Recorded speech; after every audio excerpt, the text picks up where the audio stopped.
welcome to another exciting episode of How to Pixelmon. Today we're going to be going over Nidoking and Nidoqueen.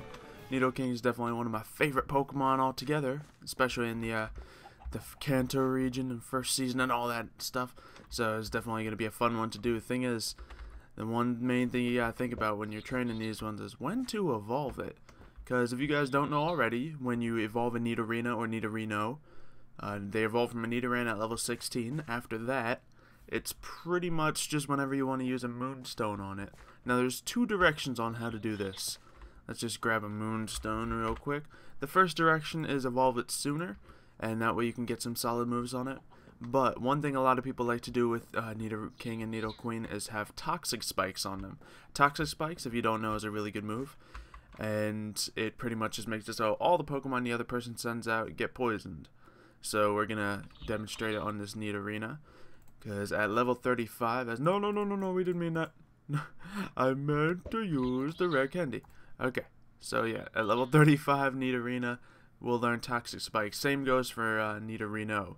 So there you go, Toxic Spikes, you replace that for whatever move you want. Thing is, when you do that, you're usually giving up another move. Say if you had a Nidorino and you leveled it up there and got your Toxic Spikes, then you wouldn't be able to get the move Thrash at 35, which I think is worth a little bit more than the Toxic Spikes on a Nidoking. The Toxic Spikes is a great move to have, but I don't know, it could be really good. Anyway, the thing about these Pokemon is they're pretty balanced, some of the most balanced Pokemon in the game. Nidoking obviously specializes in its physical attack, and that's something you'll probably want to embrace. Nidoqueen is a little tankier, and it still has a little pretty good special attack, physical attack, but you can train it however you want, really, and it'll still be successful. You could train it to be a tank that throws out Toxic Spikes. It'll be good. You could train it to be a special attacker. It'll do decent. You could train it to be a physical attacker, and it may be able to sweep some teams, but if you put a choice scarf on it and stuff like that. So we're going to look into some of the moves they can learn. Let me just go over the natures real quick, actually. Obviously, if you want an attack nature, you can go for Adamant, Lonely, or Naughty. If you want to train it for special attack, go for Modest, Mild, or Rash. And that would all be fine. But, obviously, it depends on, what moves you plan to go on. Nidoking and Nidoqueen are blessed with the abilities to learn so many moves. They can learn a lot of different TMs. So that's why it's definitely reasonable to go a special attack route. But on this Nidorina, instead of evolving it right now, we're going to keep leveling up a little bit more. Because if you're going to go for the physical route on we don't need that. A physical route on a Nidoqueen, you're going to want to level the Nidorina at a later level. And that level will be 43 when it'll learn Crunch. Obviously Crunch is 80 power, a dark type move, very good one to have. So we'll do that, and then you can evolve the Nidorina. So I might as well do that right here. Yeah, so Nidorina will learn Crunch up to that level. But if you have a Nidoqueen as you're leveling up, it'll learn a different moveset entirely. If you're going for a special attack moveset on either Nidoqueen or Nidoking, you're going to want to level it up at after 43, because that's when it learns Earth Power. Earth Power is one of the few special attacks, as you can see right here.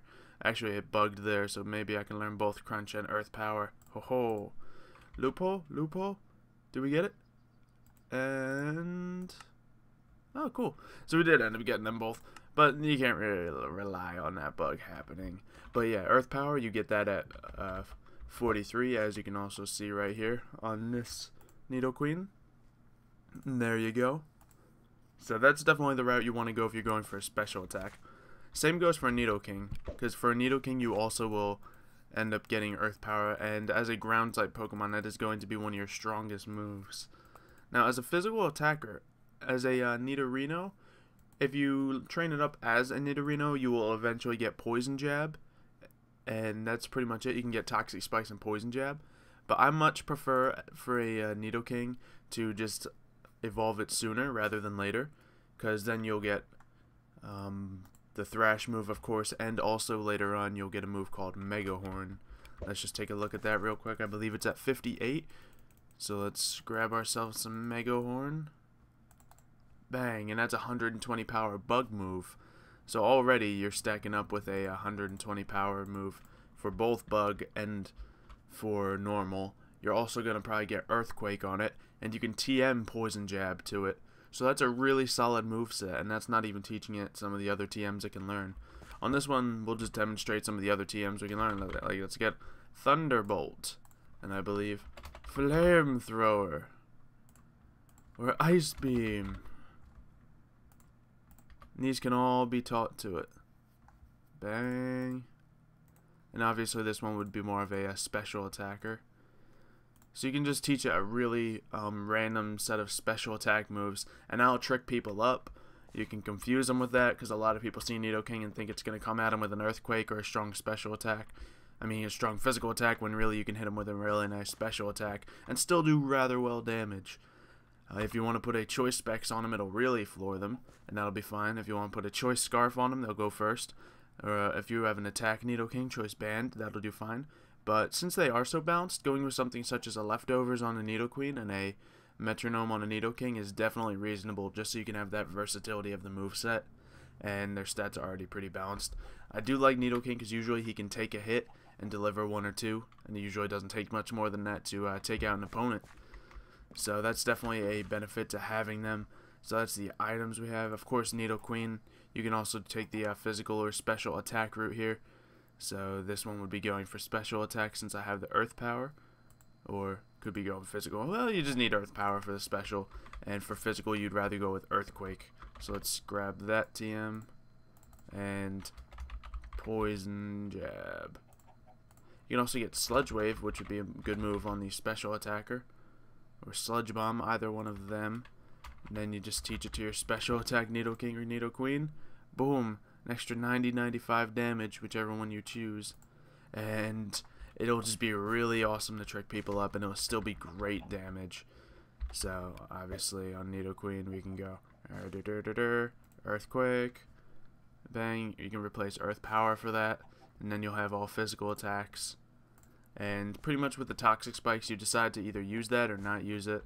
Either way is fine. You can use your Nidoqueen and Nidoking as more of a utility Pokemon. If you are going to go for Toxic Spikes, I'd probably say aim for Nidoqueen, because Nidoqueen's a little tankier, Nidoking's a little stronger. So it's definitely some trade-offs there, but either way, great Pokemon all around. And the best part is you don't really have to do solid EV training on them to make them good. You can just do, just train them however you want. Just don't, give them any of the stats you don't want, but it's just, nice. It's easy. You just train it up, and it's a lovely Pokemon. And of course, the shiny ones are like that. We got the blue and green here.